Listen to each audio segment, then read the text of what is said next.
Newlyweds. Yeah.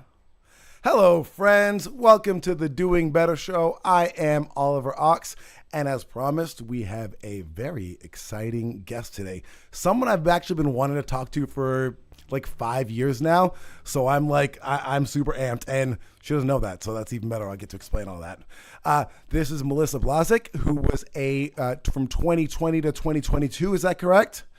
Yes. A state rep in New Hampshire, serving Merrimack, which is just I'm a Nashua resident, so you're right up the street.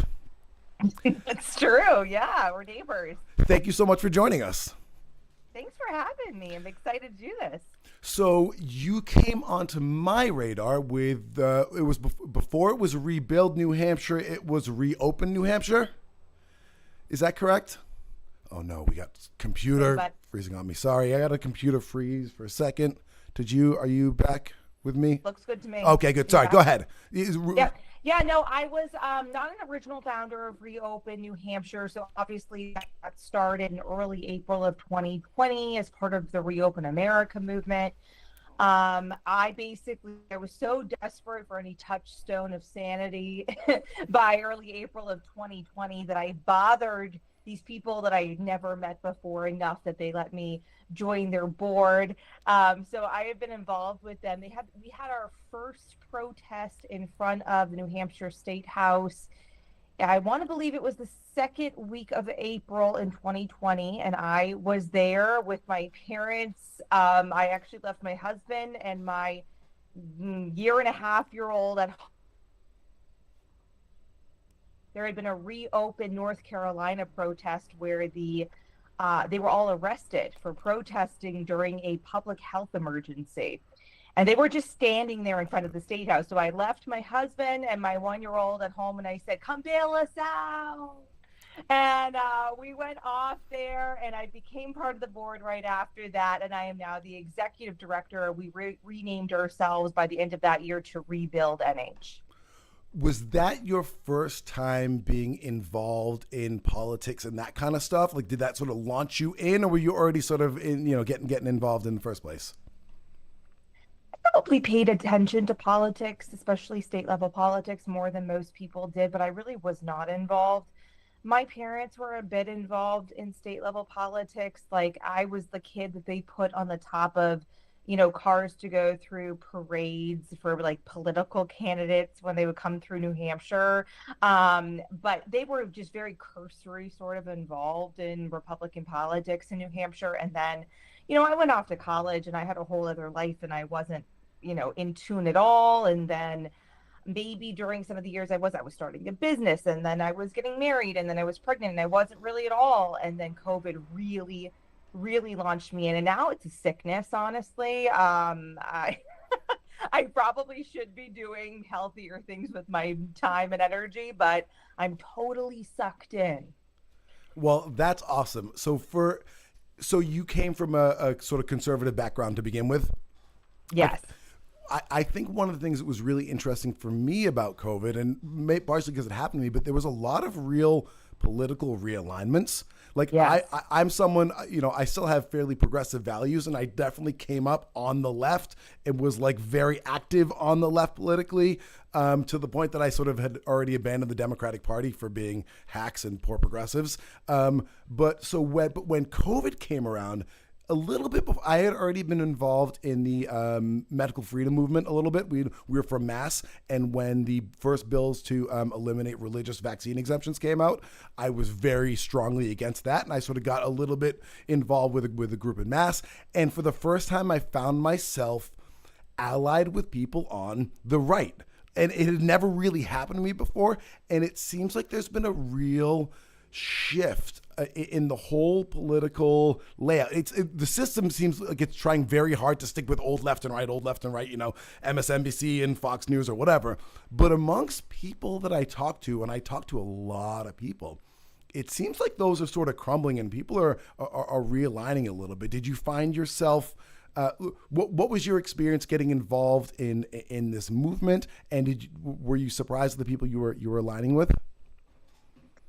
The medical freedom movement is so interesting because historically, really, it was kind of started by leftover hippies, right? And so I was actually homeschooled in New Hampshire in what I call the Stone Age of homeschooling. Like I was homeschooled in the 90s in New Hampshire, and homeschooling wasn't even legal until 1990. I always give my parents, I tell my parents, Wow. you were the pioneers. They don't even know that. Like they didn't know that until I told them that. They just did it one day. But at the time when I was being homeschooled, we were really kind of alone, being more conservative, but not like really religious right wing. There were really two groups of people who were homeschooling. It was the leftover hippies who were very much involved in the medical freedom movement, which we weren't totally. And then there was the like ultra religious right, that were involved in homeschooling at the time.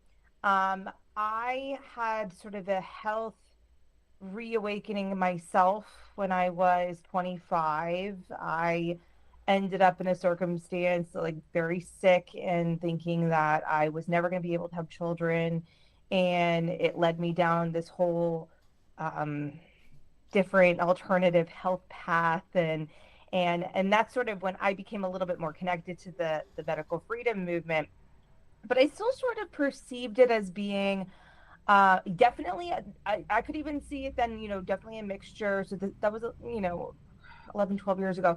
It definitely a mixture of right and left. It was not partisan at all. And then, but there was a shift during COVID. And it's fascinating because, of course, Trump was president, right? A Republican was president Right. when COVID took hold, and yet it became Republicans who were the predominant party opposed to the COVID tyranny and regime, which I still find fascinating to this day. I can't quite figure that out. I mean, here in New Hampshire, we had a Republican governor in 2020. We had Right, but no, we had a Democrat-controlled Senate and House at the time, and they were completely aligned with the Republican governor on COVID tyranny. And so we had no prayer or hope of really using the legislature during 2020 to push back against the governor. And it actually took then a Republican legislature coming in at the end of 2020 because we were the only state in the country to flip both the House and the Senate from Democrat to Republican to fight back against the Republican governor. So really, it's just fascinating the differences. And of course, I have a podcast on the Daily Clout, which is a podcast platform created and owned by Naomi Wolf, who is a longtime Democrat operative. I mean, she worked for years for the Clinton administration, right? And Yeah. very well known feminist author. And she was fantastic during COVID, fighting the tyranny. A lot of people don't know this, but people were sort of, I think, sort of in awe when I was in office there, and I would bring in these high profile people for testimony in 2021, 2022. Well, Naomi is the one who made that happen. Really? She's the one who got me in contact with a lot of those people. She's the one who paid for them to come here. Wow. So that was, amazing. And, but yeah, no, it's created a whole new alliance that is non-partisan. And I think that's great. The part that I find the most troubling is that Democrats in office are not aligned. I can find very few examples in the entire country of Democrats currently in office who respect medical freedom anymore. And I can tell you in New Hampshire, there isn't a single one. Well, that's not true. We have Representative Jonah Wheeler of Peterborough who had his own issues with the COVID vaccine. I think he had some type of heart episode in the State House. Wow. After receiving the COVID vaccine, and he is very much aligned on medical freedom, but he is one out of a 424 person legislature who is a Democrat who at all respects medical freedom. If you had asked me in 1999, if you said, hey, 20 years from now, there's going to be one of the parties is going to force a pharmaceutical product on people, I would have said that's going to be the Republicans. Like, I would have never, you know what I'm saying? It just didn't seem something that was the old lefty values that seems completely opposed to it. And it's interesting that you bring up those two people like Wolf and Sununu, right? Because they're great examples of why the party affiliation is so meaningless now. Like Sununu, it in so many ways went right along with the entire Democrat talking points through all the way through COVID, right? And like no challenge whatsoever.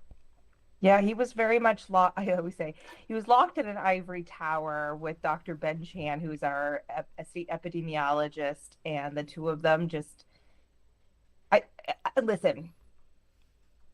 It is very much true that at the beginning of COVID, there were very few people who could see the forest through the trees. Most people were terrified. I mean, we even have, do you know who Bruce Fenton is? Mm-hmm. Yep. Right. So Bruce Fenton ran for Senate, U.S. Senate. He's out of Portsmouth, right? Yep. Yeah, he's somewhere out in the seacoast there. He is as a libertarian comes, more libertarian than I am. And yet even he was practically begging for a lockdown. And so when you have even people like a Bruce Fenton begging for government intervention, I don't necessarily blame Sununu for his initial reaction. What I blame him for is the continued reaction that became a very personal thing for him.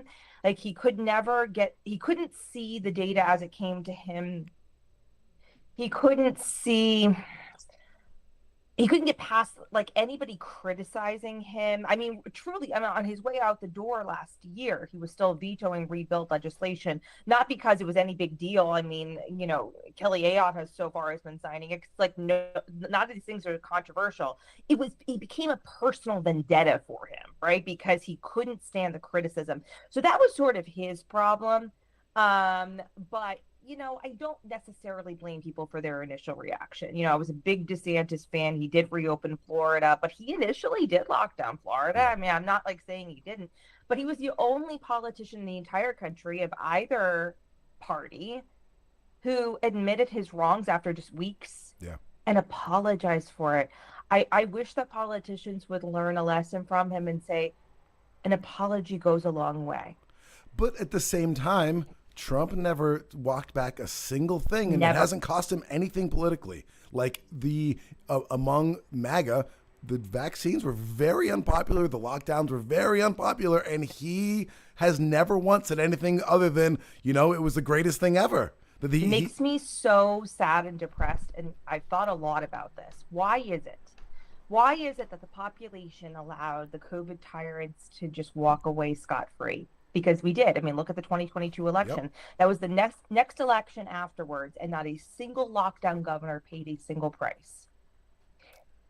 And I sit here and I think, the psychology of the population, this really was not necessarily a fully top-down issue. It was really a bottom-up issue.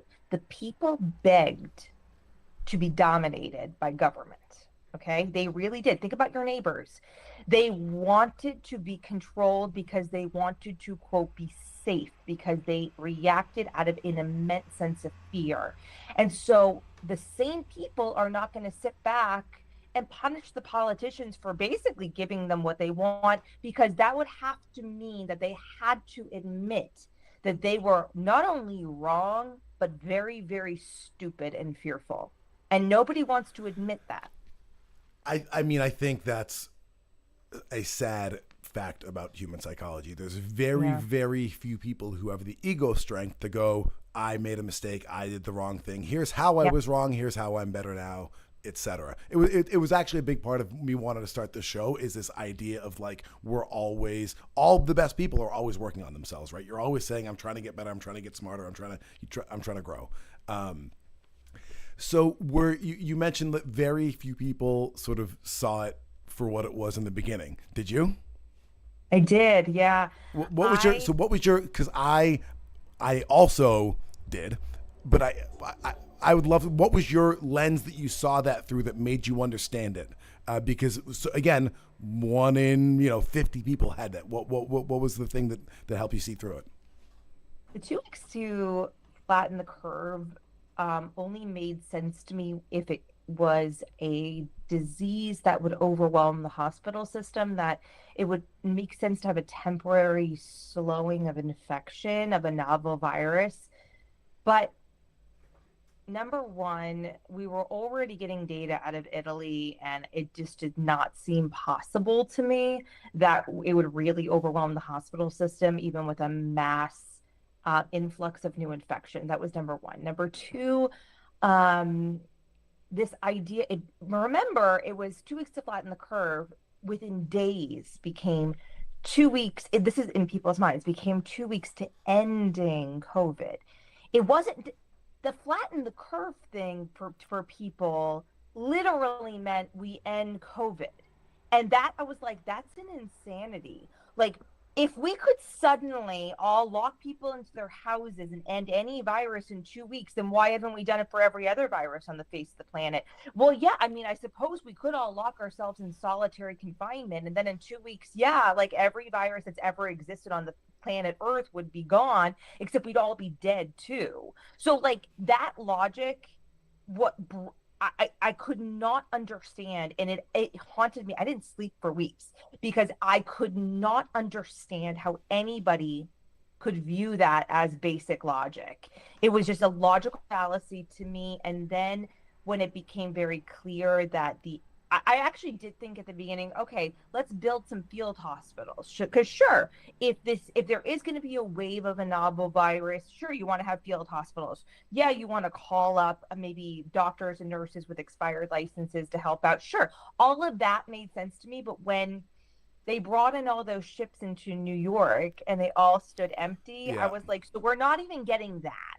So if we're not even getting that, then all of this is absolute nonsense meant to just make the fearful happy and to give people a sense of control over the uncontrollable, except that the sense of the control came at the cost of the civil liberties of your friends and your neighbors. I remember, like, I live in Merrimack, New Hampshire. Okay, we have all these like little Facebook forums.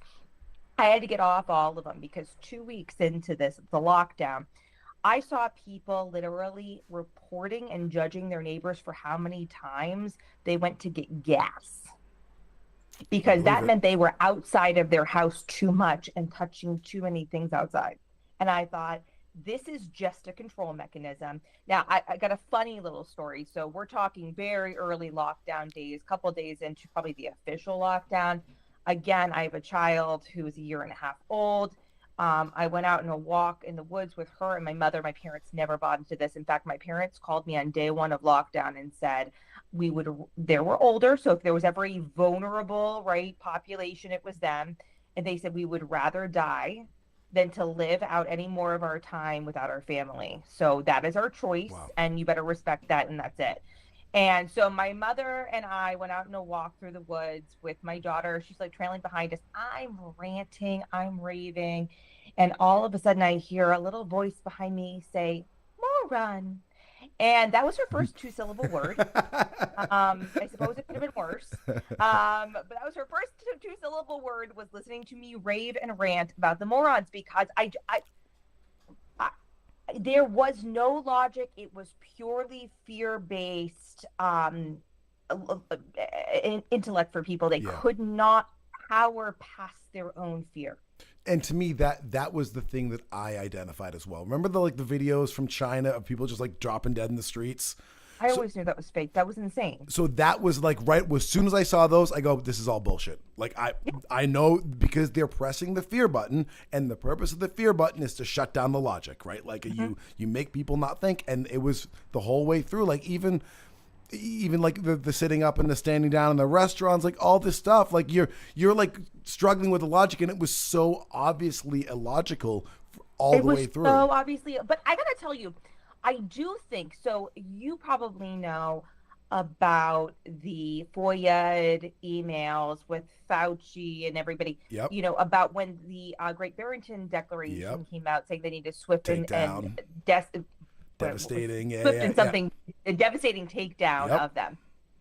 And even before that, there was the Nature article that came out saying that the virus had natural origins and not lab origins. When that came out, I became convinced of my theory. You tell me what you think about this. I believe that they always knew that it was created from a lab. I believe that they were so desperate to cover the tracks. See, I actually don't believe in most conspiracy theories. I believe that people are desperate to cover their butts because no one wants to be in trouble for anything. And a lot of people are really, really incompetent. So there's both.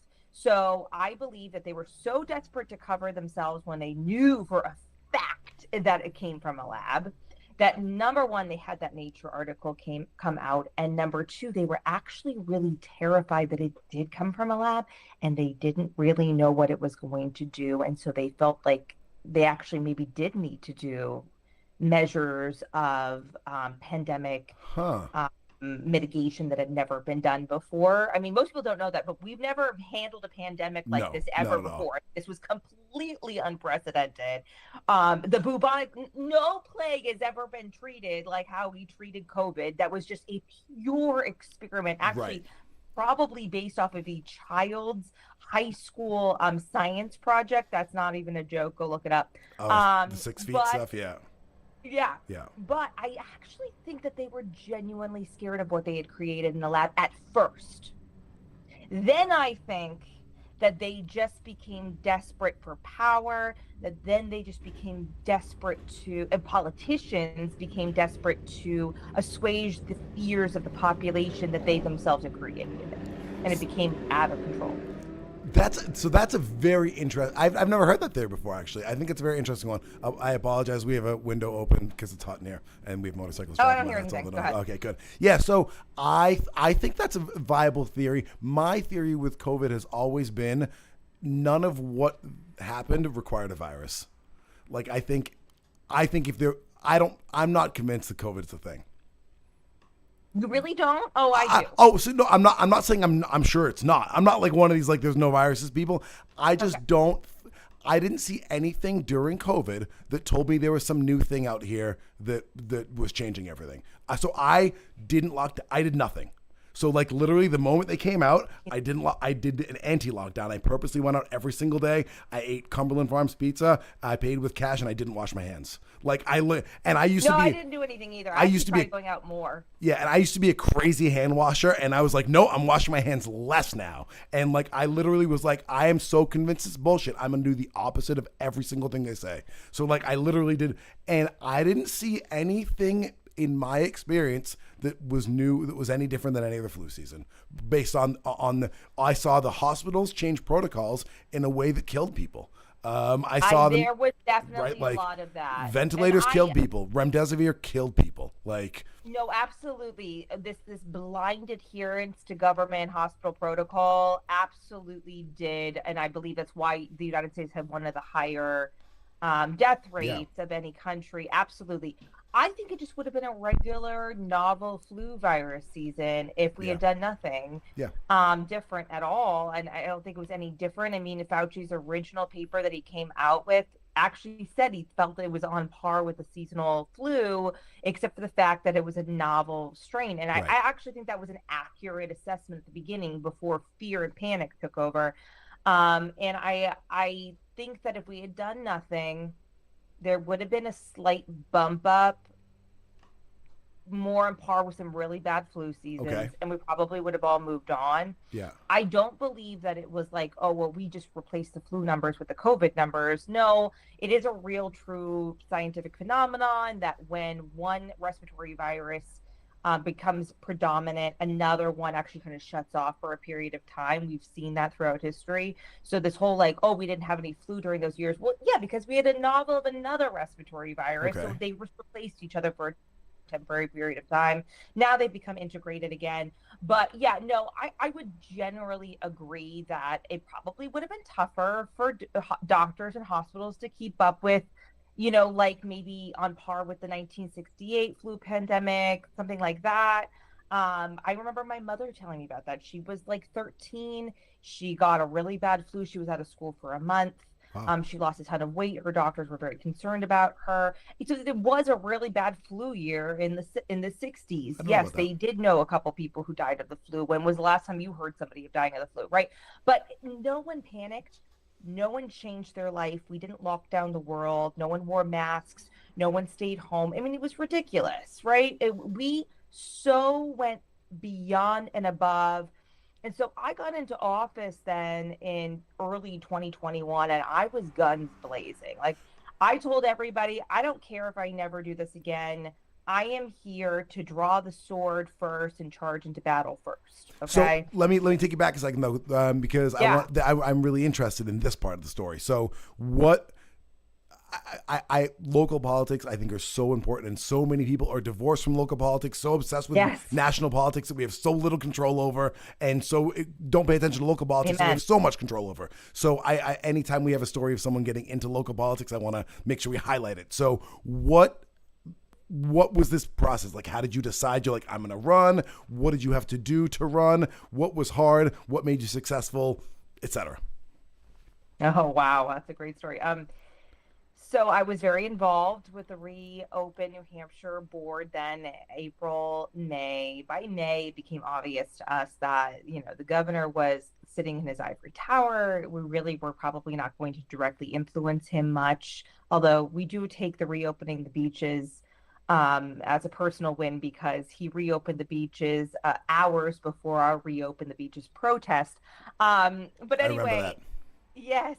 So we were out there. We decided to go anyway. Hey, it was a nice day. Let's go to the beach, right? So we went out there, and J.R. Hole, who was, I think at the time, a 4-term rep, he runs New Hampshire Firearms Coalition. He was the founder of Reopen New Hampshire. He is the ultimate conservative activist in the state, essentially, right? He'd been trying to convince me Merrimack has, like, you could definitely do this in Merrimack. Like, it pretty much has an opening. You could be one of the people. You can do this. You can do this. So the Reopen the Beaches event was right in the middle of the 10-day filing period. And I had been going back and forth, because I had imagined myself maybe someday running for state rep, like when my children were grown, not when I have a 1-year-old. And although my mother had given me her blessing of like, you can do this, I can't, but I will be your babysitter. You go do this. That's awesome. But I still was going back and forth. So we're at the Reopen the Beaches event. The press is there, and they're interviewing me, and I'm, giving some answers. And JR comes up to me, puts his arm around me, and says, Melissa's running for state rep in Merrimack. And I thought, well, I guess I am now. Wow. Okay, great. So that was pretty much it. I then went on Monday and I filed and I ran. And I got to tell you, campaigning in 2020 was kind of a breeze in a way. I mean, I did the miles, I walked the doors, Yeah. but the Democrats were not daring to knock a door because they were so terrified of COVID. So I was the only person who showed up on anyone's door. I did very well. I mean, I came in, I think, 4th out of 8. We had 8 winners out of 16. I came in 4th out of 16, and I was a newbie. And it was just because I just was one of the only people willing to go knock on a door, right? And I was honest with people. If people asked me at the door, why are you running? I said it's because of COVID, because I don't think that, a governor should have unilateral authority over your life. And I want to change the laws to make sure that that can never happen again. And even if people were fairly, they pretty much agreed with whatever Sununu had done, they actually pretty much agreed with that premise that I was right, that we don't have kings and that there shouldn't be unilateral authority and that separation of powers exists. And so I don't feel like I hid anything. And then I won in November of 2020. And then I really, truly felt like I was a novice who jumped directly into the deep end. So hold on, let me interrupt for 1 second. So when was the beach event? That was the first week, June 6th. So you CA. effectively decided in June and won in November. Correct. That's wild. So I think for people like myself who are like, it's too cautious sometimes, they're like, maybe I'll stick my toe in that thing, maybe. Like, I'm always like, oh, if you're going to run for something, you got to have a plan for years in advance and do all this work. And like, you're like, nope, decided, kick some ass for 6 months, and there we go. What I was doing. I remember being on the like going back and forth with JR for days just to like get my sign together. I didn't have a clue what I was doing. I was a total novice. Luckily, the rebuild board, we have our, graphic designer rather, extraordinaire, and she helped me, and JR helped me every step of the way, but truly I couldn't have done it without them. Wow. Because it had never come into my cognizance to do this. I just felt like I had a motivation. When lockdown started, the day that the lockdown order came through, I was very overwhelmed. I was very upset. I could see all of the bad things that were going to happen. I could already see where the population was at. And I knew that you never give up power to your government without expecting to fight for it back. It's never going to be handed back. And I went into my daughter's room in the middle of the night, and I looked into her crib, and I cried, and I promised myself that I would do whatever was possible to make her free. And that is why I did. Wow. I did that. And that's why I could just jump in and be like, I'm going to do this. Do you mentioned, I didn't care what names people called me, and I didn't care. I just went all in. That's awesome. You mentioned that we don't have any kings, and we were talking earlier in the show about the upcoming No Kings. There's more coming on the No Kings protests. Do you find it? Are there? I haven't even heard that. Oh yeah, there's more coming. Do you find it a little ironic that the most of the people who are going to be at these No Kings protests were happy to have the king tell them not to leave their home? Yeah. Actually, I mean, it's wild. It's very wild. I'm unclear about how. I mean, I am highly, highly critical of Trump. I'm one of the most critical Republicans out there of Trump, and I feel like I criticize him from the right and not from the left. But I don't find much that's particularly authoritative. What I criticize about him is that he acts like he's some type of new Republican when his mouth may be nastier than Republicans of old, and he may talk more like a normal person, but he's doing the same old stuff that the Republican Party's always done. Yep. So I find nothing new under the sun about the Trump administration for the most part. And so it's absolutely ironic to me that it's the same person who were lock me down harder, daddy, are now out there calling him a king. A king of what? What is he doing? He's even bowing down to courts when I frankly don't even have the ability to knock him down the way that he's allowing them to. So I don't know. I don't really get it. I mean, I'm all for criticizing him for being too authoritarian, but in the exact same ways I would have criticized Biden and certainly Obama. Obama was super Mr. Executive Order, right? So certainly Bush before him, certainly Clinton 100%. Before him, right? But basically, in my opinion, my issue, I don't have any problem when I did feel like Biden had brought things so, if you're talking about the political pendulum, right? The pendulum was so far to one side. If you need to take whatever levers of power are necessary to pull things over to the other side for that moment to just even things out, I'm kind of okay with fighting fire with fire temporarily. And he put out a ton of executive orders. Obviously, Trump did at the beginning. Most of them were utterly meaningless. Yeah. Totally. Absolutely. They were just, and that's actually one of my main criticisms of Trump is that he messages at 1,000 and delivers at 1. Yeah. 100%. Yeah, no, 100%. And certainly with, with the foreign policy stuff in which he ran pretty clearly as a peace president, right? That was very clearly, I'm not getting involved in all these stupid things in other countries. We're going to be America first. And it seems like he's wavered a little bit on that. So it'll be interesting to see how that proceeds. So hold on, but back to your adventure, your journey. So you, because I interrupted you after you got in. So you got elected. Now what? Brand new. So this is the thing that makes me so nervous thinking about if you got elected and you show up on the first day and you're like, oh, what am I doing here? I wasn't even first day. I hadn't even been sworn in yet. You ready? Yeah. So one day, or I think it's 2 days after the election, is when the 10-day bill filing period begins. And I signed on to an impeachment initiative against Sununu. Nice. Now, technically, it wasn't really an it didn't even say the word, I don't believe. It was like we were launching an investigation into the constitutionality of his emergency orders during the COVID pandemic. Okay. Yeah. It made national news. By the end of the week, we're talking, I get elected on a Tuesday. On a Friday, I have friends calling me, "You're on Fox News." And I'm like, what? Wow. I didn't know what I was doing. Okay.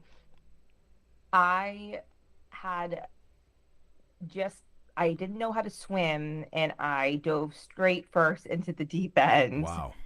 And I don't regret it. I really don't. I think it was necessary to start the ball rolling that did need to roll forward.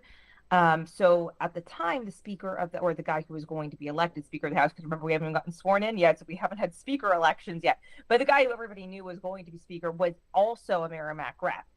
So he was the current minority leader, now majority leader, and I had to go pick something up at his house that weekend. And I'm like, so I did this when I go to his house, and he's like, I understand why. I really wish I didn't have to deal with this, but I understand why. And I was like, Now, I got a deal out of that. So before the end of the bill submission period, you can actually yank bills, right? So we did yank that before the end, but we got a lot for it. We got a lot of promises out of House leadership. And I think what it did was set up an expectation with House leadership that COVID was it. There was not going to be any more just proceeding like it was normal times. I didn't want to hear anything about other bills being priorities that you've been working on for years. This isn't another year. Right. It's COVID. Wake the hell up. Okay. So I think that's what did it for them. It was the wake the hell up time. It was this is do or die. The other things to be put on the back burner, that's not going to be the priority of the caucus. This is going to be the priority of the caucus. Okay. So also the day after the election, I worked with J.R. Hole, who was the former chair and founder of the New Hampshire House Freedom Caucus, which was the first state House Freedom Caucus in America. And we worked on creating the newly, we were looking through voting records to come up with the new House Freedom Caucus. And we did create that. It was mostly based off of Reopen New Hampshire's endorsements. And we created the basis of what would be the caucus that would, for that first year, so year one is budget year, we were going to hold the budget hostage for three purposes. Number one, for the reversal and forgiveness of all COVID fines and charges. Number two, for the end of the COVID emergency, because no emergency, no orders, no restrictions, no mandates, okay? And number three, for really serious state of emergency reforms so that this type of unfettered, no restraints, unlimited time frame emergency could never happen again. Yeah. And we were very successful with that. I mean, we became one of the first states to end the COVID state of emergency. And I really, if he's listening, I really want to give, Speaker Sherm Packard a lot of the credit for that, because I know he really went to bat for that. And I know it wasn't easy. And I know he really had to, really fight in ways that politicians actually typically don't fight. And then we were the only state in the country to reverse and forgive all COVID fines and charges. And we did get meaningful state of emergency reform first year. Not everything we wanted, but we did get it in the second budget. That's not, the second thing's not still true though, right? Other states have reversed fines, have they, by now, No. Right? Nuh-uh. No. No Never way. happened. No. Oh, I gotta pause you. I don't see you on my screen anymore. Oh, did you, Des, what happened to me? Now you're back. Oh, good, okay. Thank Okay. That's, I didn't know that was true. I assumed 1 out of 50 states. Wow. Yeah. Yeah. And we didn't, I will say, to their credit, we didn't have that many. And we had actually, so Sununu really set up his kangaroo court really quite badly. If he would have just done it through the normal judicial process, he probably would have gotten more fines and charges racked up. But he created this weird kangaroo court within the executive branch to try um, violations of his emergency orders, which was bizarre. So people on the reopen board who were not lawyers, okay, but we counseled business owners who had fines and charges levied against them on how to argue, and they went and represented themselves, and they literally essentially they shut down the kangaroo court Wow. because it was a kangaroo court. It wasn't legally a court. And when they pointed out that it was not legally a court system, a judicial system, they all freaked out and dropped everything. Really? So we only had a few cases where things had moved forward, and actually there were fines and charges levied. And yeah, we did get those, but we were the only ones. Yeah, think about that. There were so many states that filed that bill. We were the only ones to get it over the finish line. And that's the power of understanding your strength in numbers and really utilizing your political muscle. Yeah, when I wonder about, I worry about the state of, sorry, I'm fixing my thing, the state of our country and where we're going. A lot of that around our values and our culture. And I don't mean that in a culture war sense of, I'm not talking LGBT or any of that stuff whatsoever. I just mean in like a respecting honesty and truth and hard work. One of the things we were talking about earlier on the last segment was when I was a kid, certainly listening to the music I listened to, whatever, like the worst thing you could do was be a sellout. Right? Like that was just like the worst thing you could do. And now it just seems like that value of putting your art or your family or your community ahead of money, like I don't see that at all in the mainstream anymore. And it just seems like we're so morally bankrupt. And again, not in a culturally charged way, just in a like, are you honest and hardworking and decent? And so things like not admitting when you're wrong, not undoing injustices. It's like the 49 out of 50. 49 out of 50 couldn't go like, yeah, you know what? We screwed up. Our bad. Let's fix this. And like that's so mentally ill. We to couldn't me. even Like, argue so it that way.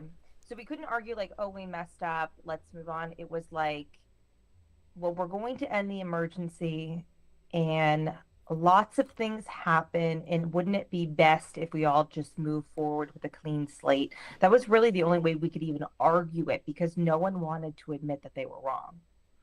It's really crazy. And when I think about some of the interactions that I had with people, being a non-compliant person, I was always respectful and kind, but like people were really, really nasty. And I'm jealous of you having such support from the jump from your family, from your parents, like, cause that's huge. And in my family of origin, like this was a conflict. And I think for a lot of people, this was a really big conflict. Did you have any of those conflicts in your personal life? And then were there, has anyone made right since then?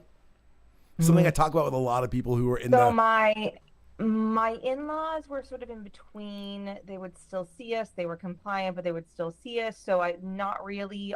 But so my parents had very, very, very close friend of theirs for a couple. They had been the best of friends for 40 years, since before any of them had children. They raised their children together, and they were our chosen family. And they had a divorce essentially over COVID. And it was because and really, they became quiet and separated during the lockdowns, but it was when the vaccines came out, and they contacted my parents, said, oh, we're vaccinated, we would like to get together. My parents said, we would love to get together too, but we're not getting vaccinated. And they called my parents selfish. Wow. And that was pretty much kind of the end. Yeah. And then I don't really know the specifics. I don't want to put it out there that I know exactly what happened, but in mid 2022, their youngest daughter suddenly died in her sleep at the age of 29. And I can only imagine, I mean, the last words she ever said to me were to admonish me for trying to sponsor a bill to ban public school mask mandates. I mean, she was ultra compliant.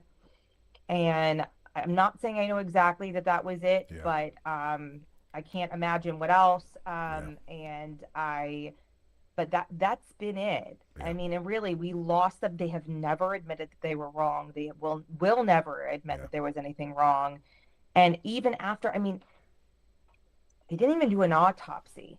I mean, if your child dies and you don't have questions, then I'm sorry, you're just a little bit past like fixing. Like there's not Yeah. going to be Wow. anything right more to come out that could possibly make you question anything.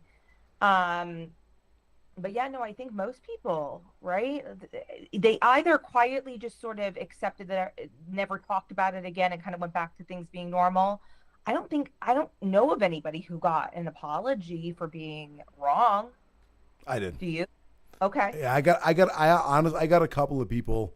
Um, I was very vocal from the very beginning and went from having lots and lots of friends on social media to having far fewer. And again, remember, because I effectively come from the left, my social group was far more of a lefty social group. Mm-hmm. So I had lots of people tell me I was the worst person in the world on Facebook. Like a lot of people. I had a lot of people say really nasty, horrible things about me Yeah. and my character.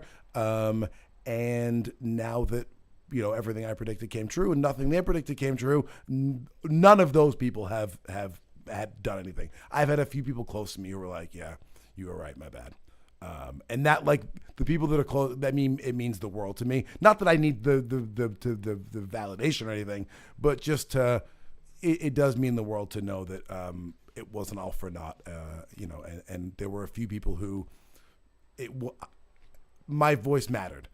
So Yes. I'm happy for that. And obviously, your voice certainly mattered. So I So I think that's appreciate it.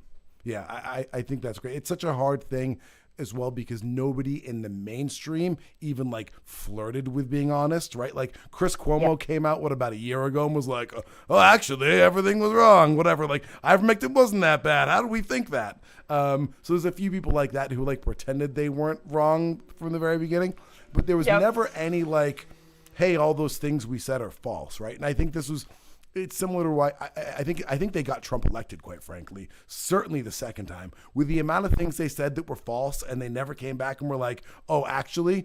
And then most of the country just goes, "Oh, you're full of shit. I don't believe anything you say." And the fact that you're lying about this guy means he must be the good. You're so bad, he's got to be the good guy. And I And that honestly is think that, yeah, exactly what happened. I always say, like, the Republicans didn't win 2024. It's just the Democrats lost 2024. horrendously. Yeah. In a billion And dollar I fashion. watched the whole thing and I'm like, I could see the tables turning and the Republicans were probably going to win, despite the fact that I had been out there shouting, "You're going to lose because you have a losing message and you haven't done anything to win." But I wasn't wrong. They didn't do anything to win. It was just that the Democrats lost. Yeah. It's like they jumped off a cliff over and over and over again. And yes, I do think it does go a little bit back to COVID and the vaccines. And then there were just a billion other things, but I do think that that's probably what got things started. And then, you get into, now we are into the Biden year. So 2022, right? He brings down the vaccine mandates. Actually, no, that was 2021. Sorry, September 2021, right? Am I crazy? No, I'm right. September 2021 is when the Biden vaccine mandates came down. This was when, but it was lining up with court cases that were going to take them down anyway, right? I don't think it was like, I thought there were a couple of court cases, maybe something going to Supreme Court that was gonna get rid of them anyway. This was the federal workers. But they hadn't started yet. That didn't start until 2022. No. Okay. The Biden vaccine mandates started in September of 2021, and I felt it coming Okay. for a while. All through the summer, we had our big victory June 2021 with the budget where we've ended the COVID state of emergency. We have the reversal and forgiveness of COVID fines and charges. We have a lot of state of emergency reform, and it feels like we should be able to celebrate. And yet the celebration lasted like a week, because by July, it was like the vaccine pressure was mounting. You could feel it. You could feel it. I actually remember we went up to Winnipesaukee for a week in July rather. I, I didn't leave the state, by the way, until like 2023 because I was like, all right, we're good here. Okay, I can stand being here. Okay.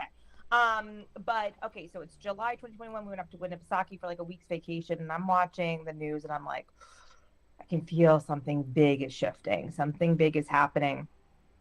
It was September 2021 when Biden announced the employer vaccine mandates. Okay.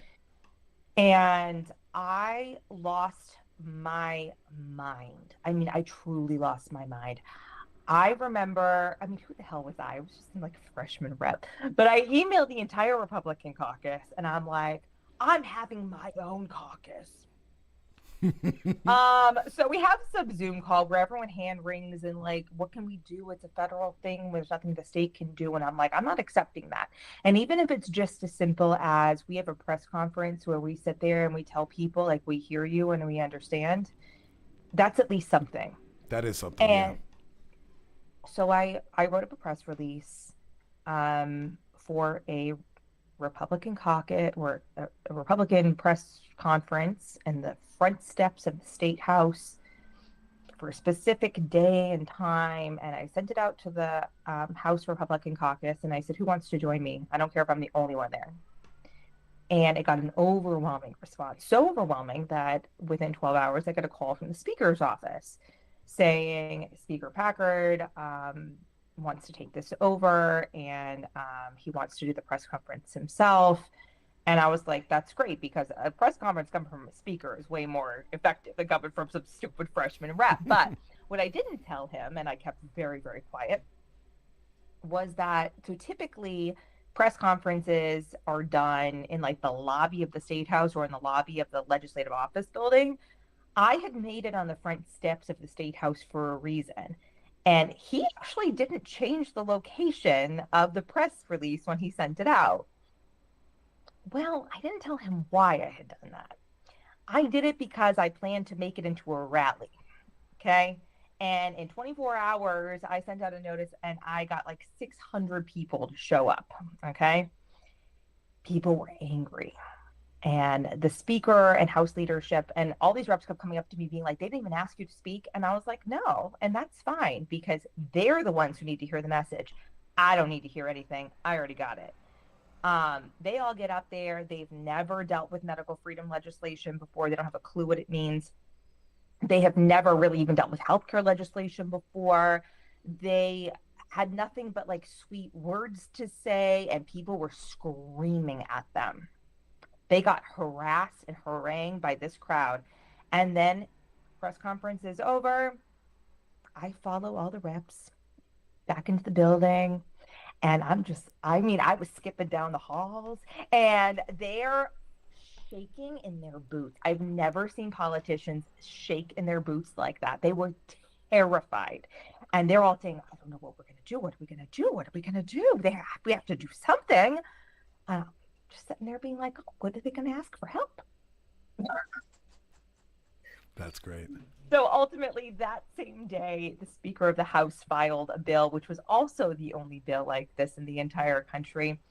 It was a nullification bill of all federal vaccine mandates. It said that the state of New Hampshire will never enforce a federal vaccine mandate, nor will it ever share any vaccine data with the federal government. Now, that was the big thing. Okay. Yeah. They were desperate for the data. And if you live in any state in the country, you have a vaccine registry, which is a state vaccine database. All right. And your state was sharing your personal data with the federal government. Well, guess what? New Hampshire is the only state that can't do that now. Wow. And that did pass, and that was the Speaker of the House's bill. So 2022, New Hampshire passed more medical freedom legislation than any other state in the country. We had a banner year. It was amazing. Obviously, then the next term, Republicans had a very narrow majority with like a 1-seat majority or like a tied majority for the next 2 years. We didn't get that much accomplished, really just kind of defeating bad stuff. But this year's been pretty good now too. We got a really good majority again. We are now the first state in the country to take the vaccine mandates for schools And we have completely ended the rulemaking authority. So bureaucrats can never mandate a vaccine. We're the first state in the country where bureaucrats Wow. can't mandate any vaccines in the country. So you, since your time, you did 2 years in the Yep. House, and now since then you've been really focused on the Rebuild New Hampshire stuff. Yes. Can you tell what's Rebuild New Hampshire about now? Because Yes. COVID's pretty much over. Yeah. So obviously we're still working. I mean, if we don't put the nails in the coffin, like this could all happen again, right? Great Doesn't point. matter. Any other Absolutely. public health emergency. So we're still focused on public health legislation, individual liberty protection. So our main issues are state of emergency reform, which I do think that there's a little bit more to go with that. Medical freedom legislation, education freedom, parental rights, healthcare, like just general healthcare freedom, because we saw a lot of restrictions with what doctors and hospitals could do as far as practicing medicine. So we do Yep. get involved in those issues. Government transparency and accountability, and reducing the power of the administrative state. Wow. So it's very sort of libertarian-y values, it Yes. seems like, across the board. Well, I mean, this is New Hampshire, right? I mean, Live free or the die. average person, whether you're right, left, or center, tends to lean more in a libertarian direction. And Right. I always felt that. I mean, I don't know where you're from. I'm born and raised in New Hampshire. I've never, other than a couple of years, never lived outside of the state. And I felt like I was like a libertarian leaning Republican my entire life. I know people were libertarian leaning Democrats. I know we gravitate towards the motto, right? Yeah. Live free or die. So yeah, see, I'm the opposite in a lot of ways. So I wasn't even born in this country. I was born in London. I moved here when I was 7, and I lived in Mass for until college. Went to college in Canada. Lived in Canada for 5 years. Came back, lived in Mass again until 5 years ago, and then decided to move to New Hampshire. During COVID? No, pre-COVID. So this was a year Wow. before COVID. A year before COVID, I decided to. lucky. What's that? Gosh, you were lucky. Yeah, well, so in the same year we decided to move to New Hampshire and start homeschooling our kids. So I started homeschooling my kids and moved to New Hampshire, and like it all worked out magically as far as all that stuff goes. But yeah, I didn't. I've lived lots of places. I think I've been to 30 states in the last year and a half because of my work. So like I go all over the place. We've landed in New Hampshire because it's beautiful. It's just a beautiful part of the country, and if you can suck it up for 2 or 3 months of miserable winter, it's a great place to be. And because the values of freedom resonate with me, I would say I'm like a libertarian progressive, if that makes any sense. Like I sort of lean in the more progressive way, and that's like sort of community and values are from. But I've become very, very libertarian, certainly in regards to government overreach, and Yeah. in all ways, quite frankly, in ways that You're a classical libertarian. Yeah. I'm sorry, classical liberal. in a lot of ways, You're yeah, respecting the rights of the individual. right, yeah, Yeah. no, exactly. And I having traveled a lot this year, I've been to, like I said, about 30 states around the country.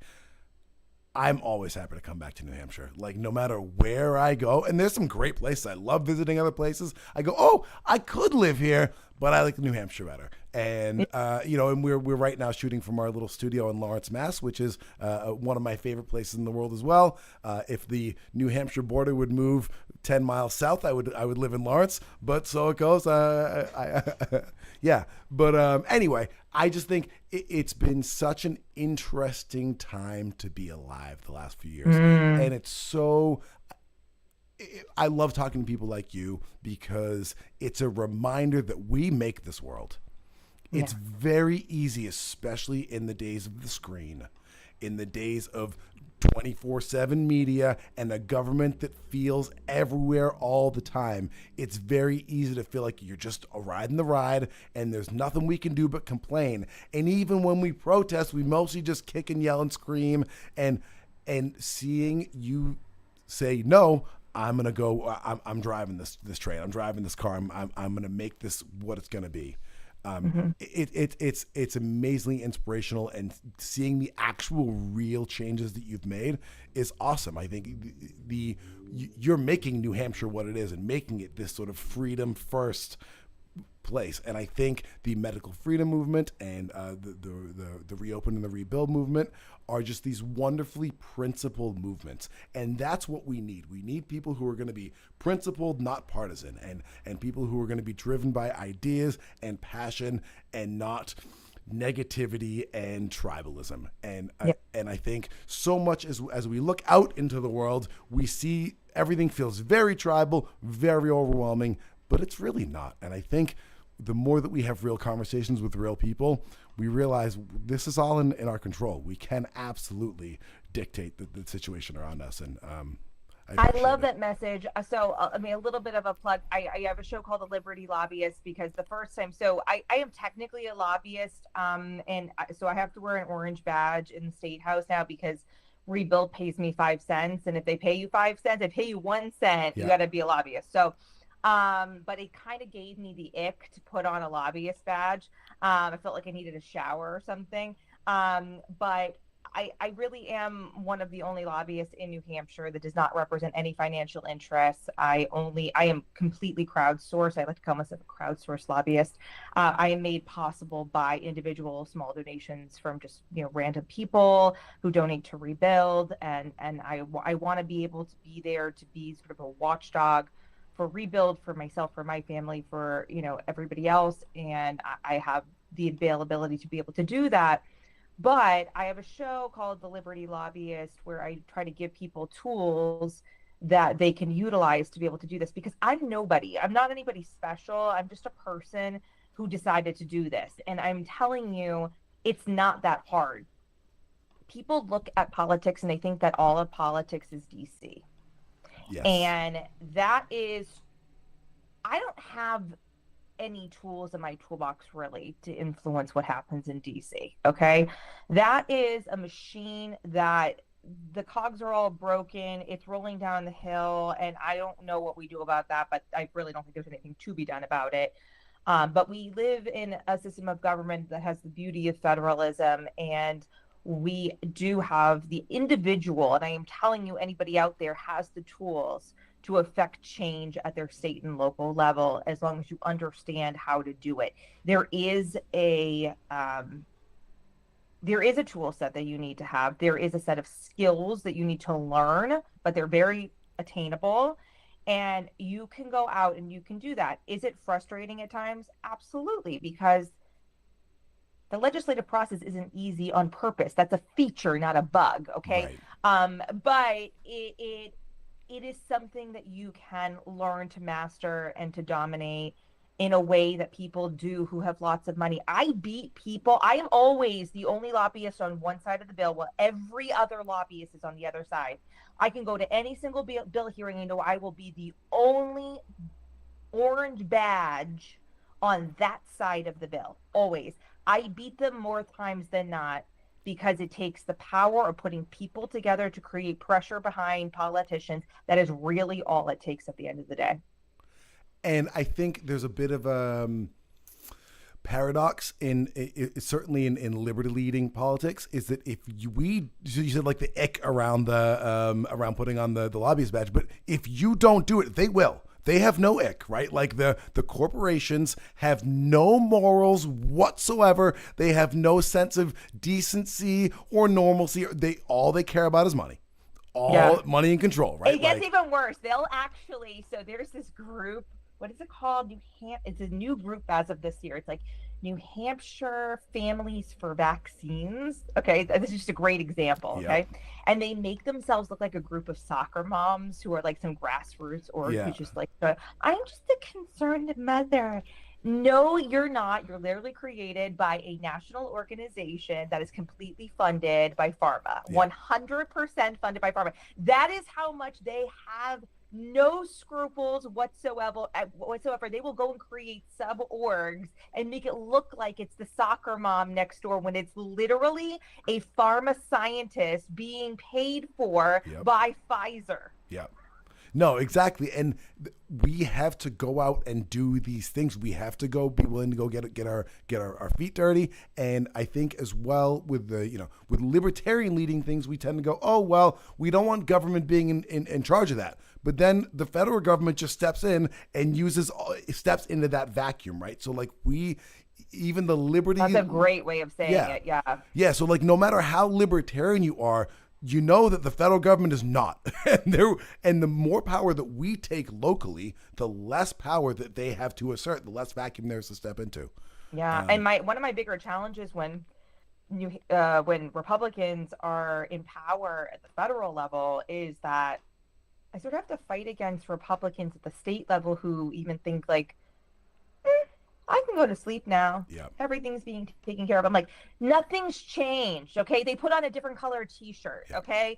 The problems are the same. They're all perpetuating themselves. Wake up, because a lot of what I do is fight against the federal government. Yeah. So one of my big fights for next year, I have the bills. I did put them in this year. They ended up getting retained because we just felt like we needed more time to work on them to get them just right before we really fight the fight. School-based health clinics. If you don't know what a school-based health clinic is, it's real damn scary. Yep. So we are the last state in the country to get school-based health clinics. Now, that's not to say that there's never been such a thing done before, but about somewhere between 5 and 10 years ago, the CDC decided to take over the entire concept. And this is not just about, oh, well, we're maybe serving underprivileged populations, maybe don't have access to no. It's always how they sell the it. entire idea is to take over your child's healthcare while you are not present in the building, period, the end. This isn't like a school vaccine clinic of old where they just like the nurse comes in and does one little thing. No. These are full-scale surgical and diagnostic capability clinics in the room next to your child's classroom. They are performing minor surgeries on minors next to your child's classroom. There was a case in Maine of a child for 2 years. First, she was given oral birth control without her parents' knowledge or consent, which is legal via federal law. Then they told her, oh, well, actually, you really should get an IUD. So they gave her an IUD in school, told her to keep taking the oral birth control, which isn't even medically advisable, okay? Then they started handing out Plan B in the hallways after dances. So now she's on 3 forms of hormonal birth control at the same time. Of course, getting like real whacked out of her mind because who knows what kind of hormonal cocktail that is. Goes off to the mental health clinic, which are even more insidious in these school-based health clinics, goes off to the mental health clinic. They diagnosed her, again, her parents know nothing, with clinical depression and prescribe her Zoloft.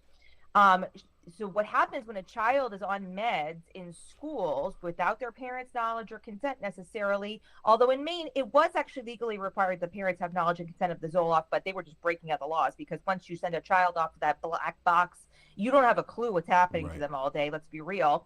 They go off, they get their pills in the morning, then they go to class. Well, on the weekends, they were sending her home with an unmarked baggie of pills. Now, her father after 2 years, finds the unmarked baggie full of pills in her backpack. And what would you think if your 16-year-old had an unmarked baggie full of pills? Think, right? And she's like, no, I got them at school. So he goes off to the school and they're claiming, well, we have no idea. It's the clinic. They always claim, the schools claim that they're not involved with the clinics, even though they're the rooms right next to each other. So they claim zero culpability. He goes off to the school-based health clinic and they're like, oh, well, yeah, we did. And he said, well, I'm taking my kid out of school and I want them to go to a doctor of my, choosing. I want to know what the hell is going on with. They called CPS on him for removing his child from school. Yeah, well, you just had a case like that in Mass, right, with the parents taking a kid taken away because they declined a routine vaccination. I mean, that's a level of insanity that I have a tough time grappling with. And it's always the promise of like, oh, greater services, whatever, with which we consent to giving this extra power. And the amount of power that you're concentrating in one institution, it's too much. If there's one thing that a study of human history should teach you, is that we're no good with power. If you give people too much power, we all turn into shitbags. It's what every single human being does if you give them too much power. And our founders knew that, which is why they created such separation and checks and balances of power. Yeah. And that is why that is so important. And yet you never get it. Nothing's for free. Right. You are giving something up to get something else. Yeah. And that is the real issue behind this. So my goal is to functionally end school-based health clinics. I don't really think there's any other way to do it, Yeah. to make it, quote, safe. I think you just have to cut it off at the knees. And so we'll be working on that this year. And I'm also, it's going to be the message of my organization moving forward that all medical mandates by government are immoral. Yep. And that while it's true that anybody in New Hampshire can get a religious or medical exemption for school vaccine requirements, and so technically no one actually has to be vaccinated against their will, that the state should not be involved in the immoral act of the mandate, and all mandates should be recommendations. Right. So we're going to be working towards that. Yeah, I mean, I couldn't agree more. I think there's nothing more sacred than the parent, quite frankly, Yeah. in that relationship. You know, I'm you probably want to wrap up here, but one more thought. There's a reason why I believe, because if you actually read back into what our founders argued about when it came to the Bill of Rights, there actually was a thought of adding some type of medical freedom aspect to it. Really? But they believed that it was such an obvious right Right. that it didn't seem necessary to enumerate. Yeah. See, people misconstrue the Constitution. They think that those are our only enumerated rights. That's not correct. Right. Those are the ones that they felt were not obvious enough that they needed to enumerate. But this was one that they felt was so intensely obvious, and yet we now act as if it's not. And I can think, I never thought this before COVID, because I just wasn't really, my brain wasn't on this wavelength. I didn't have children in school. Like, we ceded so much ground for liberty when we blindly accepted school vaccine mandates as being a thing. Yep. And I know people use Jacobson to justify vaccine mandates, but what a lot of people don't know about Jacobson, because I've studied it a bit, the courts actually asserted in Jacobson that the state, not some school, not whatever, the state had the ability to levy a vaccine mandate in two circumstances: if the public health emergency was dire enough that the benefits outweigh the risks, and that the risks outweighed the benefits as far as the individual getting the vaccine. And there still had to be an opt-out, because of course Jacobson just could have paid a fine. He just didn't want to, and gotten out of the whole thing. And even since then, courts with other things besides vaccines have really moved beyond even this idea that, oh, well, it just has to be benefits outweighing the risk. No, we've even moved towards even more of the individual has rights above the government when it comes to their own body. So I really think that we all need to be, and the other thing was that the vaccine had to be able to stop transmission. So therefore there was an overall public health benefit. So risks outweighing the benefits, but benefits outweighing the risks, I'm saying it backwards. And the vaccine actually had to be able to stop transmission, therefore had a overall public health benefit. We've never thought about that ever since. Right. It's just all vaccines good, all vaccines can be mandated. So anyway, I know I've gone a little bit off tangent there. It's fine. For me, it just always comes back to responsibility and accountability.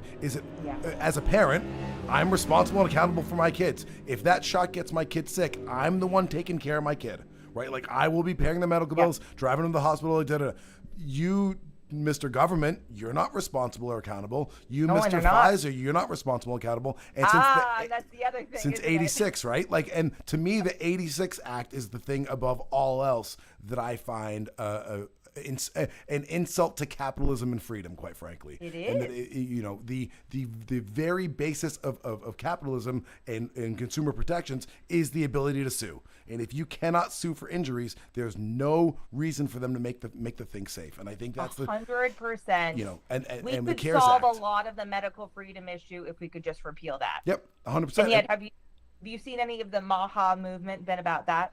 Nope. No, and it's been a huge. I would be very disappointed if I hadn't been skeptical in the first place. So I was very skeptical. as soon as it was all too much fireworks and champagne for me. And declaring victory. I before actually you've done got anything. interviewed for Maha. Really? Yeah, I didn't really know what the interview was until I was in it, and then they were like, "What kind of job do you think you would want here in DC?" I'm like, "I'm not moving to DC. Are you people crazy?" I'm like, "I'm definitely not doing any of that." But if you want to talk to me, or whatever. So I guess they took my resume for like some ad hoc committee possibilities or whatever, which is fine. I said I would be willing to go do that. But the person who was interviewing me was so. We're talking. This is like late November of last year. He was so sweetly naive. I mean, he was supposedly like Bobby's right-hand man, and he's like, well, hopefully we're going to do our job in the next 4 years, and there isn't even going to be a reason for, medical freedom activists like you to exist anymore. And I was like, oh. Yeah. Yeah. That made me scared right off then that he could have somebody so close to him who didn't understand politics at all. Yeah. Yeah, I've been following RFK Jr. for years, and the stuff that he's done in the environmental. I was a fan of him as an environmentalist in the 90s. So he's been huge, children's health defense. So it's been great, but right away when it got political, he just all the red flags of politician. He set off all the politician red flags for me. So yeah, I think his heart is in the right place. And I actually wish that the people in the medical freedom movement wouldn't have this attitude of like, we can't criticize Bobby. I think Bobby needs our help, honestly. Be more vocal, folks. Yeah. Go out there on Twitter, be more vocal, because he needs us to help build the political pressure behind an issue. Yeah. Otherwise, he's just out there by himself in this like crazy world. But also, I had a friend of mine who's very involved in politics, and I won't say who it is, but he told me, this was during the presidential primary, he said, if I could pick a person on the medical freedom issue in particular, just that one issue, to go in there, would it be Bobby or would it be DeSantis? He said, I would choose DeSantis because Bobby is going to he's really good at running an NGO, but he's going to get lost in the political fog, and he's not going to be good at powering through the machine. DeSantis is efficient at powering through the political machine, and he would get it done in a better way, or maybe with more efficiency than Bobby probably will be able to do. And of course, it ended up being Bobby, and I think that is what we're seeing a little bit. He was born and bred in politics. Yeah. He doesn't view it, I think, as I don't know. I think he just gets a little bit lost in it. Yeah. And it's hard for him, but I think he does. And that's a message to everybody out there, because I hear this a lot from people in the movement. Well, we can't be criticizing. He's doing his best. He needs you to help build momentum. That's our job. We're the activists. We build the momentum. Staying silent is unhelpful. Yeah, I think that's another great point, actually, and it's good. We should wrap. We've been going for a while. Yes. We're gonna have to absolutely do this again. But that does bring it back, because again, as much as we look at the bigger system as being this thing that's outside of us and controlling us, they're entirely dependent on our reactions to everything they're putting out there. So you're right. Especially in the modern world of social media. Yeah, absolutely. So Twitter, I will say, while I say we don't have the power to really control or influence the federal government, that Twitter is the exception. Yeah. Okay. We do influence federal politicians, not necessarily the general public, but the media, the most important, the media. Oh my gosh. Journalists watch Twitter like a hawk, and then they report on it, and then it becomes real. Something that maybe was fake on Twitter becomes real because of the journalists, and the politicians really do feel that. So don't be silent, speak up, be critical. Good. I'm going to keep talking shit to politicians on Twitter. Excellent. I do lots of that. Awesome. Well, thank you so much for being with us. It's been an awesome chat. I would love to have you back, so we can find you. So I've had your email for years now. How do people sign up for the Rebuild NH stuff? RebuildNH.com. Rebuild NH. Yeah. And that'll get the is it a weekly legislative email you send out? I get a From January through June, it's weekly. Okay. And that's the legislative season in New Hampshire. So I send out weekly updates to try to make it as easy as possible to do 5 minutes of activism a week. It does take everyone working together to make the magic happen. Yep. And then on the other 6 months a year, you'll get some occasional emails from me on, maybe little things that pop up here and there. And then your the Liberty Lobbyist is your Yes. show. And where can we find that? Yeah, so Liberty Lobbyist is on dailyclout.iu, and then it's also on Rumble and on all podcasting platforms. And I am also on Twitter at Melissa Blasick NH and at Rebuild NH. And anyone is free to email me, director@rebuildnh.com. Awesome. That is great to know, and I'm excited to get some more people into your organization and in your orbit. I'm certainly super grateful for what you've been doing for the last 5 years, and all the work you've done in legislature, and then pressuring them as well. So thank you so much, and thank you for joining us on the Doing Better show. Thanks for having me. I love to give a politician a hard time, so come join me. Awesome. Thanks so much, Melissa Blasick. Thank you for being with us on the Doing Better show. Have a good one.